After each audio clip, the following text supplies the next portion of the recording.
정부가 코로나19로 인한 고용 충격에 대응해 공공부문을 중심으로 일자리 156만 개를 제공키로 했습니다.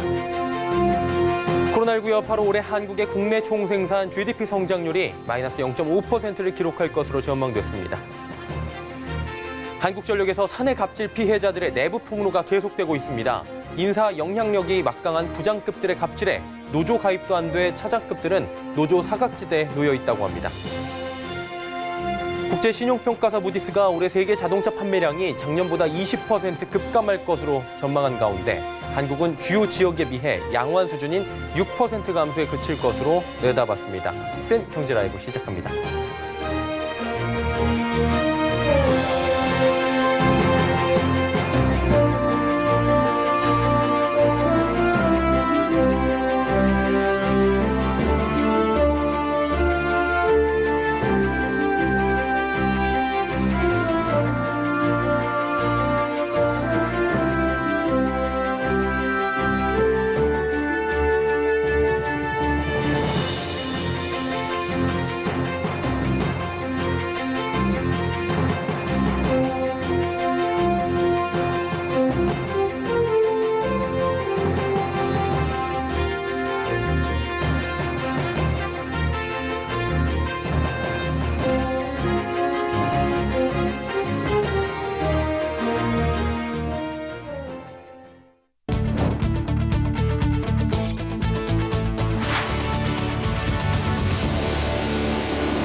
시청자 여러분 안녕하십니까? 센 경제라이브 서정덕입니다.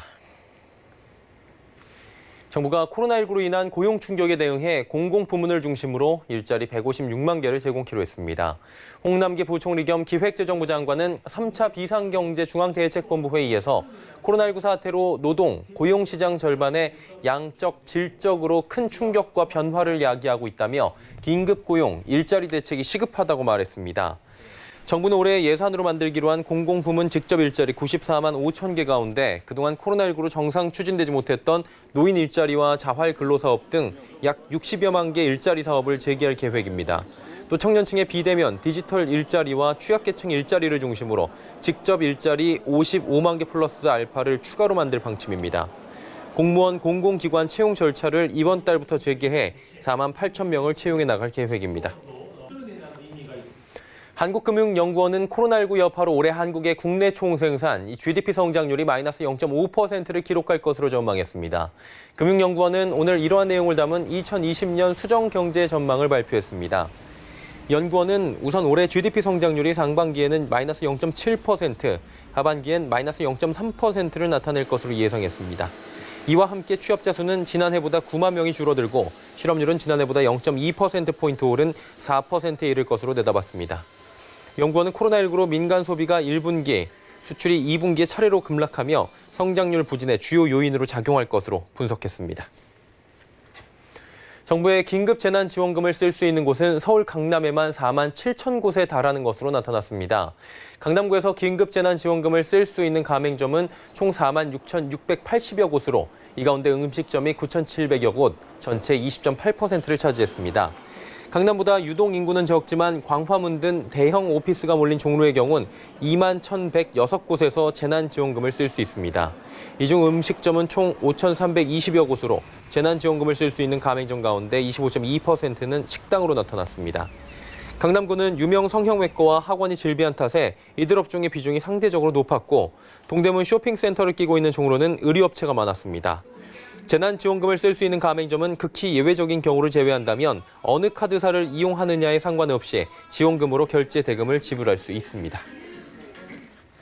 서울 이태원 관련 코로나19 확진자가 14일 정오 기준 133명으로 0시 기준 131명보다 2명이 더 늘어났습니다. 중앙방역대책본부는 확진자 133명 중 이태원 일대 클럽을 직접 방문한 사람은 82명이라고 밝혔습니다. 나머지 51명은 이들의 접촉자들입니다. 지역별로는 서울이 73명으로 가장 많았고 경기 25명, 인천 18명으로 수도권이 대부분을 차지합니다. 이어 충북 8명, 부산 4명, 충남, 전북, 경남, 강원, 제주에서 각각 1명씩 나왔습니다. 충북 지역 8명 중 7명은 국군 격리시설과 관련해 발생한 사례입니다. 연령은 19세부터 29세가 83명으로 가장 많았고 30대가 23명, 40대가 7명, 50대 4명, 60세 이상이 2명입니다. 18세 이하도 13명에 이릅니다. 대림산업이 지난 2017년 시공권을 따낸 서울 서초구 신동아 아파트 재건축 단지에서 조합원들 간의 갈등이 격화되고 있습니다. 조합장 때문에 사업이 지연되고 있다며 조합장 해임안을 가결시킨 발전위원회 측과 해임안 가결이 불법이라고 주장하는 조합원들 사이에 마찰이 커지고 있기 때문인데요. 양측 갈등은 법적 다툼으로 이어질 수도 있을 전망입니다. 지혜진 기자입니다. 어제 서울 서초구 신동아 아파트 입주민들은 아파트 2동에 있는 조합 사무실 개폐 여부를 두고 대립했습니다. 지난 10일 발전위원회가 주최한 임시총회에서 해임이 결정된 이보규 조합장이 직무대행 체제를 받아들이지 않고 조합 사무실을 점거하고 있다는 이유에서입니다. 현장의 분위기는 양측의 신경전으로 팽팽했습니다. 발전위와 조합 측 입주민들의 의견이 서로 달라섭니다. 조합을 지지하는 입주민들은 총회가 불법으로 이뤄졌다고 항의합니다. 도정법상 총회 개최 7일 전까지 장소나 일시 등을 조합원에게 통지해야 하는데 갑작스레 장소를 바꾸는 등 총회 자체에 불법적 소지가 있다는 주장입니다. 또 현장에서 이 조합장에게 제대로 소명 기회를 주지 않았다고 토로합니다. 총회를 개최한 발전위 측은 조합원 과반이 조합장 해임에 찬성했으니 이를 받아들이라는 주장입니다. 발전위 측은 현재 조합장이 사무실의 내부 자료를 빼돌리려는 등의 정황이 포착된다며 경찰 신고를 해뒀다고 밝혔습니다. 하지만 조합 입장은 정반대입니다. 조합 측 한 조합원은 오히려 발전위 측이 조합 사무실에 들어와 자료를 가져간 게 CCTV에 녹화됐다며 자료가 유출될까봐 보안업체를 고용했다고 말했습니다. 양측의 팽팽한 대립은 법적 분쟁으로까지 확산할 전망입니다. 오늘 서울경제TV와 만난 이 조합장은 총회 및 서명 결의서 등에 위법 소지가 있다고 판단돼 소송을 준비 중이라고 밝혔습니다. 담당 기관인 서초구청도 법리적 판단이 필요하다는 입장입니다. 절차상 문제가 있었는지 그런 거에 대해서 저는 이제 법률적으로 의뢰할 계획이고요. 이제 그 결과에 따라서 이제 저희가 그 관련된 부분을 처리할 수 있는지 이제 판단할 수 있겠죠. 서울경제TV 지혜진입니다. 코로나19에도 불구하고 전기차 시장은 꾸준히 높은 성장세를 보일 것이란 전망이 나옵니다. 이에 증권시장에서는 자동차 업종과 2차 전지 업종에서 유망한 종목들이 꼽히고 있습니다. 양한나 기자입니다. 코로나19 확산으로 글로벌 자동차 수요와 유가가 하락하면서 전기차 성장이 둔화할 것이라는 우려가 나오고 있습니다. 하지만 시장 전문가들은 전기차 성장 둔화는 일시적 상황일 뿐 중장기적으로 고성장이 지속할 것이라는 전망을 내놨습니다. 하나금융투자에 따르면 글로벌 전기차 시장은 연평균 25% 성장하며 2025년엔 연간 860만 대를 기록할 전망입니다. 올해는 일시적으로 정체되겠지만 내년부터 자동차 수요 회복과 전기차의 성장성이 회복될 것이라는 분석입니다. 전기차의 가격 경쟁력을 제고시킬 배터리 가격의 하락도 기대되는 부분입니다. 1kW당 배터리 팩 가격은 2016년 270달러에서 올해 122달러, 2024년 98달러까지 낮아질 전망입니다. 송선재 연구원은 자동차 업종 가운데 유망 종목으로 현대차와 기아차, 현대모비스를 꼽았습니다. 현대차 그룹의 전기차 성장률은 내년 이후 다시 높아질 것으로 기대됩니다. 현대차 그룹은 빠른 전기차 전환과 전용 플랫폼 투입, 전기차와 자율주행차 공유 경제 간 제휴, 투자 등으로 경쟁력을 확보할 것이라는 판단입니다. 현대차는 향후 5년 내 4종의 전기차 모델을 추가로 출시합니다. 특히 럭셔리 브랜드인 제네시스에서도 전기차를 준비 중으로 내년 상반기 중 신형 G80의 전기차를 내놓고 향후 GV70, G90의 전기차 모델도 고려 중입니다. 배터리 업종 중에서는 배터리 공급체인인 삼성 SDI, 양극재 업체인 에코프로비엠, 동박업체 일진 머티리얼즈, 종합 소재 업체 포스코 케미칼 등이 꼽힙니다. 서울경제TV 양한나입니다.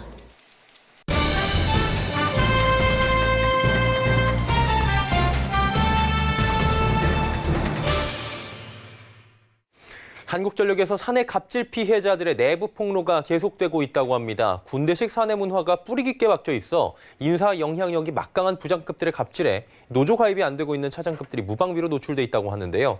사안이 얼마나 심각한지 정순영 기자 연결해서 들어보도록 하겠습니다. 안녕하세요. 네, 안녕하십니까? 예, 계속되고 있는 내부 폭로가 지금 외부로 알려졌는데 알려진 게 이번에 처음이라고 하더라고요. 구체적으로 어떤 내용입니까, 이게? 네, 지난달 28일 직장인들의 익명 커뮤니티 앱에서 한전 본사 직장 내 괴롭힘에 대한 폭로글이 올라왔습니다. 노조 사각지대에 놓여있는 한전 차장급인 A씨가 상사로부터 지속적인 괴롭힘과 막말, 폭행 등에 시달려왔다는 것이 주된 내용인데요. A씨는 폭로 게시글에서 결제 과정에서 1시간에서 3시간을 세워놓고 모욕적인 폭언을 수시로 들어왔고 총 3차례에 걸쳐 등을 가격당하거나 보고서를 말아 머리를 찢고 밀치는 등 폭행을 당해왔다고 주장했습니다. A씨는 우울증 약과 정신과 처방이 무용지물일 정도의 정신불안에 시달리고 있는 상황이라고 밝혔는데요. 녹음 파일과 상황 증거들을 갖고 본사 감사실에 신고를 하고 경찰에도 형사 고소를 진행 중인 것으로 알려졌습니다. 이 정도면 소위 옛날 군대 정도의 군기다라는 생각이 들어서 충격적인데 가해자 해명 때문에 더 논란이라고요? 네, 해당 폭로글이 온라인상에 확산이 되자 A씨가 지목한 가해자는 회유에 나섰습니다. 현직 부장인 B씨는 A씨에게 전화를 걸어서 회사 생활이 많이 남았는데 잘해보자고 한 것 이러면서 보고서로 머리를 찍은 게 아니라 본인이 머리를 들이민 것이고 또 등을 때린 것이 아니라 그냥 손을 얹은 것이라고 해명한 것으로 전해졌습니다. 손을 얹었는데 짝소리가 났다는 부분 그리고 머리를 들이밀었다. 상식적으로 납득하긴 좀 어려워 보이긴 합니다. 그리고 이게 끝이 아니라 최근 두 번째 갑질 폭로가 또 나왔다고요? 그렇습니다. 네, 취재 결과 지난달 말 한전 인천본부 부장급 간부의 사내 갑질에 시달리던 차장급 직원의 직장 내 괴롭힘 신고가 감사실에 또 접수된 것으로 확인됐습니다. 신고 직원은 가해 부장의 갑질 증거인 녹취본을 갖고 있는 것으로 알려졌는데요. 향후 추가 폭로가 이어질 것으로 보입니다.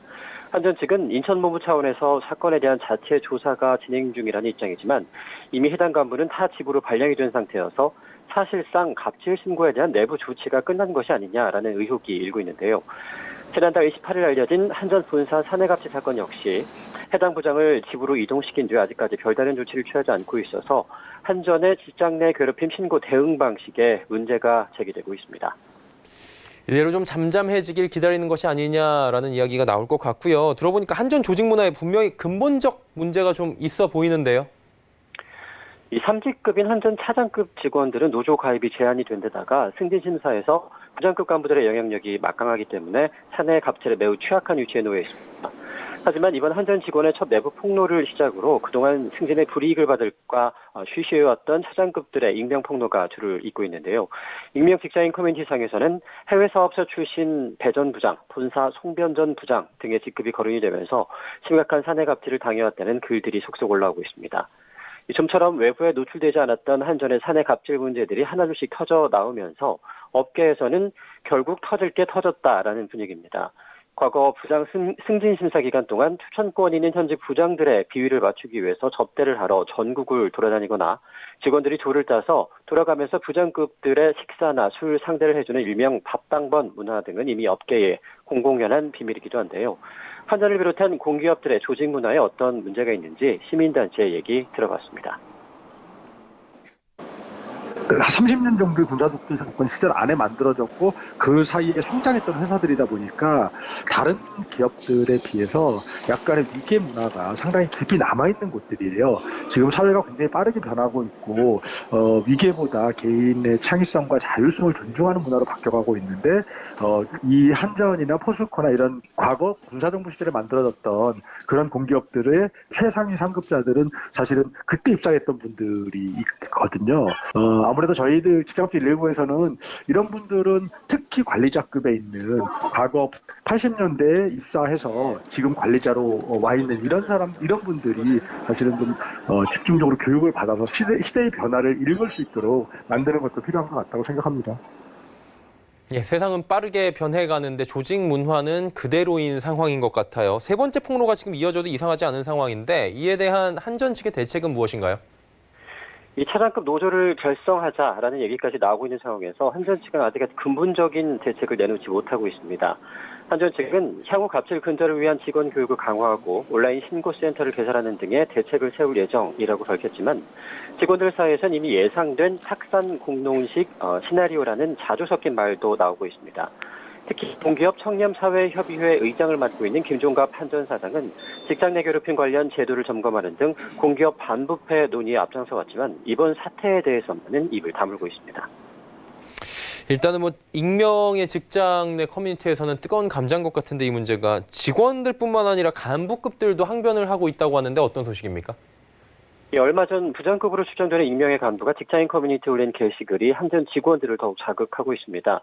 회사 돌아가는 꼬락선이 아름다워질 듯이라는 한 게시글에서 해당 글쓴이는 이제는 아래 직원이 일을 못해도 아무 말도 못하고 가만히 있어야 하는 시대가 됐다라면서 안 되는 것들은 두들겨 패서라도 계도를 해야 하는데 그렇게 못하니 이 사단이 난 것이라고 주장을 했습니다. 또 예전엔 저것보다 더한 행위도 허다했고 그럼에도 신고 많이 하는 멘탈 약한 애들은 없었다면서 본사에서 처실장, 부장들이 원하면 어찌 되는지 보겠느냐, 풀어주면 호구로 보는 것은 다 똑같기 때문에 개판이 날 것이라고 적기도 했습니다. 이를 두고 커뮤니티 내 한전 직원들은 본사 간부들의 사고방식을 극명하게 보여주는 글이라며 분노하고 있습니다. 요즘에 소위 얘기하는 라떼 마리아라는 얘기들이 많이 써 있는 것 같고요. 시대착오적이다라는 생각도 드네요. 직장 내 괴롭힘 방지법 지금 시행되고 있는데 갑질은 여전한 것 같습니다. 이게 이유가 있을까요, 따로? 지난해 7월부터 시행된 직장 내 괴롭힘 금지법에 따르면 이 신체적, 정신적 고통을 유발하는 직장 내 괴롭힘이 확인이 되면 사업주는 가해자를 즉시 징계해야 됩니다. 하지만 정작 괴롭힘 행위에 대한 처벌 조항이 없어서 직장 내 괴롭힘은 쉽게 근절이 되지 않고 있다는 지적이 나오고 있는데요. 피해 직원이 신고했다는 이유로 회사에서 해고 등 불이익 조치를 해야만 형사처벌을 할 수 있도록 판정하고 있기 때문입니다. 심지어 처벌 대상도 불이익 조치를 한 사업주의, 정작 가해 당사자는 처벌 대상에서 빠져 있기도 한데요. 시민단체를 중심으로 현행 직장 내 괴롭힘법에 대한 가해자 처벌 조항을 포함하는 등 강력한 제재 방안이 필요하다는 주장이 나오고 있습니다.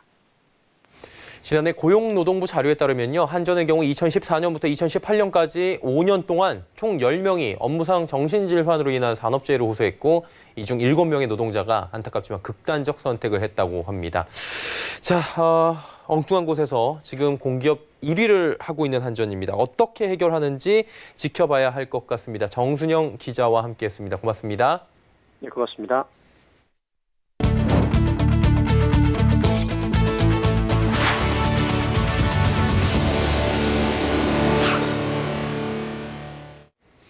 중소기업계가 언제까지 코로나19에 눌려 있을 수만은 없다며 민생 경제를 살리기 위한 캠페인을 전개합니다.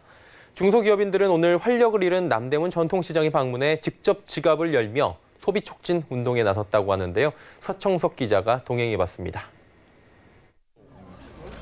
중소기업 중앙회와 한국여성경제인연합회, 소상공인연합회 등 중소기업 단체 협의회가 코로나19 사태로 어려움을 겪는 남대문 전통시장을 방문했습니다.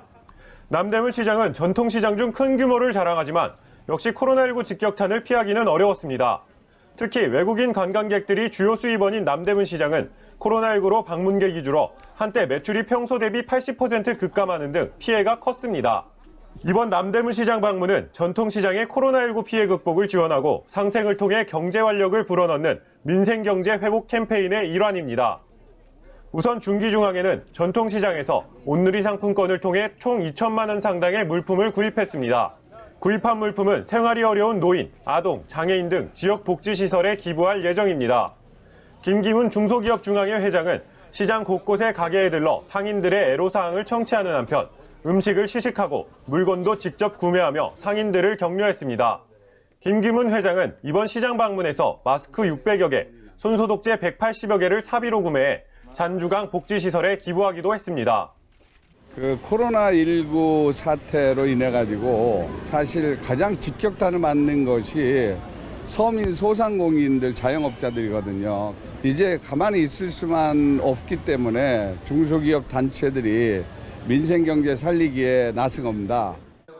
중기중앙회는 남대문 시장 방문에 앞서 중소벤처기업 정책학회와 함께 중소기업 정책토론회를 열어 코로나19 이후 중소기업의 생존과 성장을 위한 방안에 대해 논의했습니다.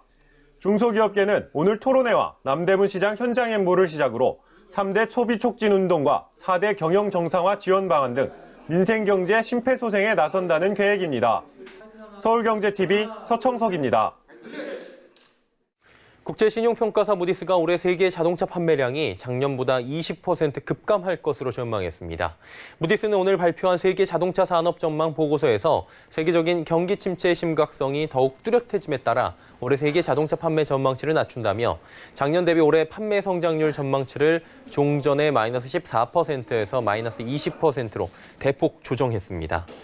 대한민국은 주요 지역들 가운데 가장 양호한 수준인 6% 감소에 그칠 것으로 전망했습니다. 무디스는 다른 대부분의 시장에서 봉쇄 조치가 이뤄진 것과는 다르게 한국은 코로나19 방역 성과가 우수했던 덕분에 자동차 판매 감소가 그리 크게 나타나지 않을 것이라고 분석했습니다. 무디스는 이외에 서유럽 마이너스 30%, 미국 마이너스 25%, 일본 마이너스 15% 등 주요국 대부분에서 두 자릿수의 감소를 예상했습니다. 올해 이후 자동차 시장에 대해서는 내년에 주요 20개국의 국내 총생산 GDP 성장률이 4.8%로 반등하며 자동차 판매량도 11.5% 증가할 것이라고 했습니다. 다만 내년 이후에 자동차 수요 회복은 더딘 속도로 이어질 것으로 보인다고 덧붙였습니다.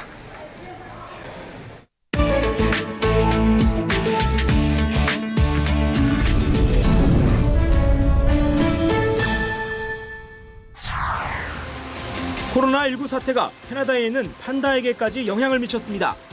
캐나다 캘거리 동물원은 코로나19로 인한 대나무 공급 부족으로 2마리의 자이언트 판다들을 중국으로 돌려보낼 것이라고 발표했습니다. 이 동물원은 지난 2달 동안 캐나다와 중국을 오가는 항공편이 급격히 줄어들면서 판다들을 계속 먹이기에 충분한 대나무를 수입하는 데 어려움을 겪어왔다고 설명했습니다. 다른 지역에서 대나무를 수입하는 방안도 고려했지만 판다가 먹을 수 있을 만큼 신선하지 못한 게 문제였습니다. 결국 대나무를 수입하는 대신 대나무가 풍부한 중국으로 판다를 돌려보내기로 어려운 결정을 내린 겁니다. 동물원 사육사에 따르면 신선한 대나무는 판다 식단의 99%를 차지하며 다 큰 판다 한 마리는 매일 약 40kg의 대나무를 섭취합니다. 태국 관광도시인 방콕의 한 식당이 사회적 거리두기를 지키기 위한 방법으로 판다곰 인형을 동원해 눈길을 끌고 있습니다.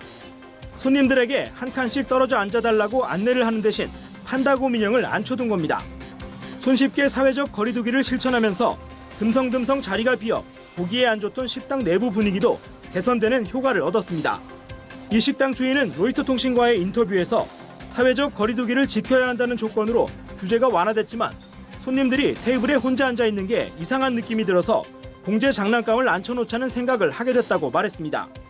판다곰 인형과 식사를 한 고객들은 사회적 거리두기를 알고 있지만 늘 어디에 앉아야 할지 헷갈리는데 판다곰을 보고 쉽게 자리를 찾을 수 있었다며 긍정적인 반응을 보였습니다.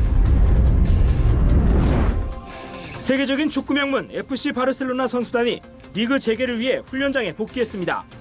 코로나19 사태 이후 약 2달 만입니다. 선수단은 2명에서 3명씩 3개의 구장에 나눠 들어가 안전거리를 유지하며 개인 훈련에 집중하고 있습니다. 구단 측은 자칫 코로나19로 리그 재개가 무산되지 않게 하기 위해서 훈련이 진행되는 동안 선수들의 차량 청소와 소독을 실시했습니다. 스페인 프로축구 라리가는 오는 6월 12일 리그 재개를 희망하고 있습니다. 지난주부터 모든 구단에서 선수들에 대한 코로나19 검사를 진행했고 많은 구단이 개인 훈련을 시작했는데 이는 라리가의 4단계 리그 재개 계획 중 2번째 단계에 해당합니다. 세계보건기구 WHO가 세계 각국이 코로나19에 따른 봉쇄를 완화하려는 데 대해 경고하고 나섰습니다. WHO는 현지 시간으로 13일 스위스 제네바 본부에서 화상 언론 브리핑을 열고 코로나19는 절대 사라지지 않을 가능성이 있다며 만약에 백신이 개발되지 않는다면 세계적으로 면역력이 충분히 생기기까지 몇 년이 걸릴 수 있다고 밝혔습니다. WHO는 또 유럽과 미국이 속속 이동 제한을 풀고 경제 활동을 재개하는 움직임에 대한 경계를 나타냈습니다. 통제를 완화할 경우 2차 유행이 올 수 있지만 관광업의 경제 의존도가 높은 유럽 일부 국가들은 여름 휴가철이 다가오자 국경 개방에도 나서고 있습니다. 이 같은 움직임에 대해 WHO는 현재는 위험이 여전히 높다고 평가하면서 코로나19를 통제하기까지 갈 길이 멀다고 강조했습니다. 하얏트 호텔이 사실상 세계 여행을 중단시킨 각국의 봉쇄 조치에 대처하기 위해 전 세계적으로 1,300명을 해고할 것이라고 발표했습니다. 하얏트는 구조 조정의 일환으로 고위 경영진과 이사진, 전 직원의 급여도 삭감하겠다며 해고된 직원은 퇴직금을 받을 수 있을 것이라고 덧붙였습니다. 하얏트는 성명에서 역사적인 여행 수요 감소와 더딘 회복 속도 때문에 올해 6월 1일부터 글로벌 전반에 걸쳐 격리해고와 역할 구조 조정을 단행하기로 결정했다고 밝혔습니다. 지난 3월 미국 호텔 숙박협회와 미국 여행협회의 발표에 따르면 호텔업계는 이번 코로나19 사태로 매주 14억 달러의 매출 손실이 발생했고 1년간 호텔 점유율이 30% 감소할 것으로 추산했습니다. 파키스탄 간호사들이 국제간호사의 날인 지난 12일 병원 근무를 거부하고 농성을 벌였습니다. 시위대는 간호사들이 코로나19로 인해 목숨을 걸고 근무하고 있지만 보건당국은 위험수당이나 건강 전문 수당을 주는 것을 계속 거부하고 있다고 주장했습니다. 또 간호사들이 권리를 주장할 때마다 다른 병원으로 부당이직을 당하고 있다고 말했습니다. 간호사들은 수당 지급과 개인 보호 장비 제공, 부당이직 중단 등을 포함한 자신들의 요구에 대해 계속 항의할 것이라고 밝혔습니다. 파키스탄 당국 관계자는 로이터 통신과의 인터뷰에서 간호사 수당 요구가 검토되고 있다며 앞으로 예산에서 승인받기를 희망한다고 말했습니다.